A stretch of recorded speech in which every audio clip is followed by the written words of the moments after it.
যত ফ্রন্ট আছে ফাইট করা, লড়াই করা, সেই সমস্ত ফ্রন্টেই আমাদেরকে রাজনৈতিক, আইনি, সংসদের ভেতরে বাইরে, রাজনৈতিক দলের ব্যানারে, রাজনৈতিক দলের বাইরে, গণভোট এবং আদেশকে আদালতে নিয়ে গেছে, সেখানেও আমাদের বিজ্ঞ আইনজীবীরা ফাইট করবেন। বিগত আওয়ামী লীগ সরকার তো যে কোনোভাবে 17 বছর দেশটাকে শাসন করতে পেরেছে, আপনারা 17 মাসও টিকতে পারবেন না।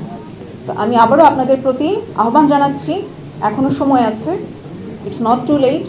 দ্বিতীয়বার যাতে আমাদেরকে কোনো রক্তক্ষয়ী সংগ্রামের ভেতর দিয়ে যেতে না হয়, সেটা আপনারা দায়িত্বশীল সরকার হিসেবে আশা করব যে আপনারা এই বিষয়টাকে মূল্যায়ন করবেন, সেভাবে আপনারা কাজ করবেন।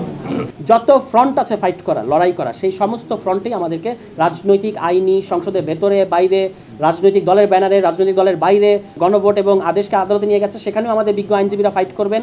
এবং আমি মনে করি আমরা যারা রাজনৈতিক দল করি, আমাদের প্রতিবাদের চেয়ে আপনাদের প্রতিবাদটা অনেক বেশি স্ট্রং। কারণ আমরা প্রতিবাদ করলে বলে ওরা তো রাজনৈতিক দল করে, সরকারের বিরোধিতা করবে, এটা খুবই স্বাভাবিক। কিন্তু আপনারা যখন বলেন আপনাদের সন্তান হারানোর পরে, আপনাদের পরিবারের সদস্য হারানোর পরে আপনাদের কথার একটা অন্যরকম ভ্যালু আছে, আপনাদের প্রতিবাদের একটা অন্যরকম ভ্যালু আছে। আপনারা শুধু বলবেন যে আমার সন্তান যে কারণে রক্ত দিয়েছিল আমি সেটা ফেরত চাই। এই প্রশ্নে আপনারা যদি রাজপথে থাকেন এবং সরকার নানা টালবাহানা করে আপনাদেরকে নানা ধরনের টোপ সৃষ্টি করার চেষ্টা করবে, সেইটাতে আপনারা ফাঁদে না পড়ে যদি যেটা বাংলাদেশের মানুষের জন্য প্রয়োজন সেই ভূমিকাটা রেখে যেতে পারেন, তাহলে বাংলাদেশের মানুষ এবং আগামী প্রজন্ম আপনাদেরকে ব্যাপকভাবে স্মরণ করবে বলে আমি মনে করি যে আমরা একটা ক্রাইসিসের মধ্যে পড়েছি, যেমন সত্য আমরা অনেক অগ্রসর অবস্থায়ও আছি। সেটা কিভাবে? যখন 2011 সালে আওয়ামী লীগ তত্ত্বাবধায়ক সরকার বাতিল করেছিল, তখন তৎকালীন বিরোধী দল বিএনপি এবং জামায়াতে ইসলামী এই দাবিটা জানাচ্ছিল যে না, নির্দলীয় সরকারের অধীনে নির্বাচন করতে হবে। তখন কিন্তু সিভিল সোসাইটি বলেন, সাধারণ নাগরিক সমাজ বলেন, তারা কিন্তু এই ইস্যুটাকে তখন পিক করে নাই, কারণ তারা মনে হয়েছে যে কোট আনকোট মৌলবাদী শক্তি এর ফলে সুবিধা পাবে। কিন্তু আমরা এখন ইতিহাসের যে পর্বে এসে দাঁড়িয়ে আছি, আপনি দেখতে পাচ্ছেন যে এই যে গত 8-10 দিন বিভিন্ন ধরনের আলোচনা আয়োজন হচ্ছে, প্রতিবাদ হচ্ছে, এবং এই পুরো জিনিসটাকে আপাত অর্থে মনে হচ্ছে যে সরকার যেহেতু 2/3 ক্ষমতা নিয়ে এসছে, অত্যন্ত হেলদি একটা সরকার, তাকে কিছুই করা যাবে না। কিন্তু আমাদের এই প্রতিবাদ, প্রত্যেকটা শব্দ, প্রত্যেকটা কথা আসলে সরকারের যে এই যে নিরেটত্ব, এটার মধ্যে একটা ফাটল ধরাচ্ছে। এবং আমাদের এতগুলো মতকে তারা অগ্রাহ্য করে বাংলাদেশের রাষ্ট্র পরিচালনা করবে, এটা হতে পারে না। কোনো একটা আলোচনায় আমাদের সম্মানিত শহীদুল আলম তিনি কিন্তু বলেছেন যে আপনাদের চেয়ে অনেক বেশি শক্তিশালী ছিলেন আওয়ামী লীগ, এবং সেই আওয়ামী লীগ বাংলাদেশের মানুষকে যখন অগ্রাহ্য করেছে, বাংলাদেশের মানুষের অভিপ্রায়টাকে, তখন তারা বাংলাদেশে টিকে থাকতে পারে নাই।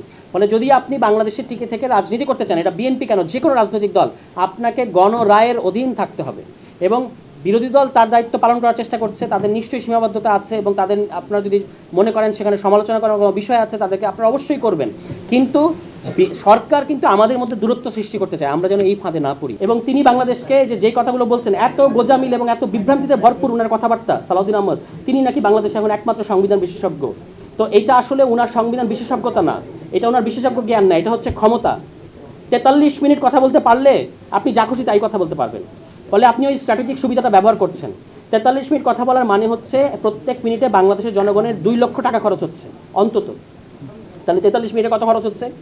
সেই টাকা খরচ করে আপনি বাংলাদেশের মানুষের সাথে মকারি করছেন। আপনি বলছেন এইটা হচ্ছে একটা অবৈধ আদেশ, এটা হচ্ছে অবৈধ গণভোট, আপনাদের নাকি কুইনাইন খাওয়ানো হয়েছে। তো আপনি ঐক্যমত্য কমিশনে থাকার সময়ে এই প্রতারণাটা কেন করলেন? তখন আপনি সব কেন মেনে নিয়েছেন? এই যে এখানে সাক্ষী আছে, রাজসাক্ষী, আমি একজন রাজসাক্ষী, উনি একজন রাজসাক্ষী, ওনারা তখন জোটে ছিলেন, তখন তাদেরকে তাদেরকে বাধ্য করা হতো যে আমাদের পক্ষে এই অবস্থান নাও। এই যে আমাদের রাশেদ প্রধান ভাই, উনি বলবেন, উনি তো এই কারণেই জোট থেকে বেরিয়ে এসেছেন। এবং তাদের পক্ষে যারা ওখানে এক ধরনের ক্যাওস সৃষ্টি করতো ওই ঐক্যমত্য কমিশনে, তাদেরকে আসলে শিখিয়ে দেওয়া হতো সব কিছু। ফলে আমি শেষ করবো আমার কথাটা এই বলে যে আপনাদেরকে আমি আন্তরিক সাধুবাদ জানাই।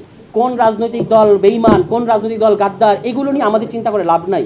আমরা বাংলাদেশের সাধারণ নাগরিক, আপনারা জুলাই যোদ্ধা এবং শহীদ পরিবার, আপনাদের সন্তানদের রক্তের ওপর আজকে বাংলাদেশে এই যে চেয়ারে তারা বসেন, সেখানে রক্তের ছোপ দাগ এখনও আছে। কিন্তু সেইটার সাথে যারা বিক্রয় করছে, তাদের কাছ থেকে এটা আমাদের আদায় করে নিতে হবে, এর বিকল্প আমাদের সামনে খোলা নাই। সবাই ভালো থাকবেন, আসসালামু আলাইকুম। বিগত আওয়ামী লীগ সরকার তো যে কোনোভাবে 17 বছর দেশটাকে শাসন করতে পেরেছে, আপনারা 17 মাসও টিকতে পারবেন না। তো আমি আবারও আপনাদের প্রতি আহ্বান জানাচ্ছি, এখনও সময় আছে, ইটস নট টু লেট। দ্বিতীয়বার যাতে আমাদেরকে কোনো রক্তক্ষয়ী সংগ্রামের ভেতর দিয়ে যেতে না হয়, সেটা আপনারা দায়িত্বশীল সরকার হিসেবে আশা করব যে আপনারা এই বিষয়টাকে মূল্যায়ন করবেন, সেভাবে আপনারা কাজ করবেন। আপনারা কখনো বলছেন এটা সংবিধান বিরুদ্ধ, কখনো বলছেন জনগণকে ভুল বোঝানো, এই সমস্ত বিষয়গুলো আসলে হাস্যকর। তো এই সমস্ত হাস্যকর কথাবার্তা বলে জনগণের কাছে নিজেদেরকে অনাস্থার পাত্র করে তুলবেন না। তাহলে অন্তত আমরা এতটুকু বলতে পারি, বিগত আওয়ামী লীগ সরকার তো যে কোনোভাবে 17 বছর দেশটাকে শাসন করতে পেরেছে, আপনারা 17 মাসও টিকতে পারবেন না। অন্তত জনগণের ক্ষমতার উপর আপনাদের এতটুকু আস্থা থাকা উচিত, বা এতটুকু আপনাদের আন্দাজ থাকা উচিত যে জনগণ যখন সব একত্রিত হয়ে যায় তখন সব খড়কুটোর মতো ভেসে যায়, সেখানে আসলে কেউ সাস্টেইন করতে পারে না। দিন শেষে এটাই সত্যি কথা। তো আমি আবারও আপনাদের প্রতি আহ্বান জানাচ্ছি যে আপনারা এখনও সময় আছে, ইটস নট টু লেট। দ্বিতীয়বার যাতে আমাদেরকে কোনো রক্তক্ষয়ী সংগ্রামের ভেতর দিয়ে যেতে না হয়, সেটা আপনারা দায়িত্বশীল সরকার হিসেবে আশা করব যে আপনারা এই বিষয়টাকে মূল্যায়ন করবেন, সেভাবে আপনারা কাজ করবেন। এই একবিংশ শতকে এসে যদি জনগণকে ভুলভাল বুঝিয়ে এত বিশাল একটা মেজরিটি মতামত অর্জন করা যায় বা হয়, এটা অবশ্যই ভুল বোঝানোর কারণে না। এটা সম্ভব হচ্ছে আমাদের জনগণের ভেতরকার সচেতনতা, তাদের ভেতরের পরিবর্তনের আকাঙ্ক্ষা, সংস্কারের পেছনে তাদের যে একটা প্রত্যাশা, এই সব কিছুর প্রতিফলন হিসেবে এই যে আন্দোলনটা হয়েছে, এটা কিন্তু হয়েছে আমাদের এই নষ্ট যে তন্ত্রটা, আমাদের এই সমাজ ব্যবস্থা, রাষ্ট্র ব্যবস্থা, এটাকে একটা ইতিবাচক পরিবর্তনের লক্ষ্যে।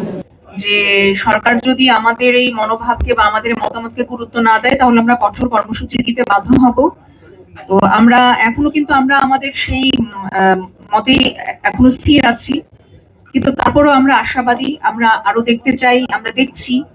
একই সাথে আমরা আমাদের পক্ষ থেকে আমাদের কর্মসূচি আমরা অব্যাহত রাখবো। একই সাথে সরকারকেও আমরা আবেদন জানাবো যে দয়া করে আপনারা একটু কনসিডারেট হন, জনগণের মতামতের প্রতি সহানুভূতিশীল হন, এবং এত রকমের ফ্যালাসি, এত রকমের কি বলবো এটাকে, আইনের ফাঁক ফোকর বলে যেমন পিছড়ে বেরিয়ে যাওয়ার পায়তারা করা হয়, আপনারা দয়া করে কোনো পায়তারা করবেন না। রাজনৈতিক দলের নেতারা সবাই বসেছিল এবং সেই বসে তারা কিছু সংস্কার প্রস্তাবনা দিয়েছিল, রাষ্ট্রীয় কাঠামোর সংস্কার প্রস্তাবনা। কারণ আমরা চেয়েছিলাম যে বিগত 54 বছর যেভাবে রাষ্ট্র চলেছে, আর কোন সরকার যেন ফ্যাসিস্ট না হয়ে ওঠে, এই জন্য এমন কিছু ফান্ডামেন্টাল পরিবর্তন আনতে হবে যার মাধ্যমে সরকার যেন আর ফ্যাসিস্ট না উঠতে পারে। তো সেই ধারাবাহিকতায় যখন রাজনৈতিক নেতারা বসলেন এবং বসে তারা 84টার মতো তারা সংস্কার প্রস্তাবনা লিপিবদ্ধ করেছেন এবং সেখানে রাজনৈতিক দলগুলোর নোট অফ ডিসেন্টও আছে। কিন্তু এখন বিএনপি নির্বাচিত সরকার, তারা সরকারে ওঠার পর তারা বলতেছেন যে জুলাই সনদ বাস্তবায়ন করবেন, কোনো সমস্যা নেই, আপনারা জুলাই সনদ বাস্তবায়ন করেন। কিন্তু যে 30টা সংস্কার প্রস্তাবনা গণভোট হয়েছে, সেই গণভোট তো জনগণের মাধ্যমে প্রতিষ্ঠিত, জনগণের রায় দ্বারা প্রতিষ্ঠিত, তাহলে সেটার মধ্যে কেন তার ভাঙা হবে? প্রশ্ন হলো প্রথম এইটা, সেটা নিয়ে কোনো হওয়ার কোনো কারণ নেই, কোনো যৌক্তিকতা নেই। কারণ এটা জনগণ সেটা সিদ্ধান্ত দিয়েছে ভোটের মাধ্যমে যে আমরা এই ফান্ডামেন্টাল পরিবর্তনগুলো চাই, এই সংস্কারগুলো আমরা চাই। কিন্তু সরকার, আমরা দেখলাম যে তারা এইটা নিয়ে দীর্ঘ টালবাহানা করতেছে, সাংবিধানিক যে ধারাবাহিকতার নামে তারা এটা নিয়ে কালক্ষেপণ করতেছে। আমরা তো এই কালক্ষেপণ দেখতে চাই না। আমরা জুলাই